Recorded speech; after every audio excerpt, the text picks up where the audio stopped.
बार्शी शहरात एक हृदयद्रावक घटना समोर आली आहे। जन्मदात्या आईनेच अवघ्या 10 महिन्यांच्या चिमुकलीची गळा दाबून हत्या केल्याचा धक्कादायक प्रकार रविवारी सकाळी उघड झाला। पोलिसांच्या माहितीनुसार पूजा योगेश खुर्दामळे यांनी आपल्या मुलगी शक्ती हिचा गळा दाबल्यानंतर तिला पाण्याच्या बादलीत बुडवले।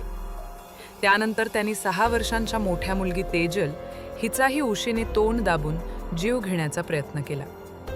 मात्र आई, मला मारू नकोस, मला चांगले शिकायचे आहे, अशी आर्त विनवणी केल्यानंतर त्यांनी तिचा जीव वाचवला, अशी माहिती तपासात समोर आली आहे। यानंतर संबंधित महिला मृत चिमुकलीला खांद्यावर घेऊन थेट बार्शी शहर पोलीस ठाण्यात पोहोचली आणि स्वतःच गुन्ह्याची कबुली दिली।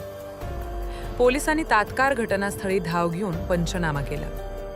प्राथमिक माहितीनुसार संबंधित महिला मायग्रेनच्या त्रासातून हे कृत्य केल्याचं सांगण्यात आले आहे। या प्रकरणी बार्शी शहर पोलीस ठाण्यात खून आणि खुनाचा प्रयत्न अशा गंभीर कलमांखाली गुन्हा दाखल करण्यात आला असून पुढील तपास सुरू आहे।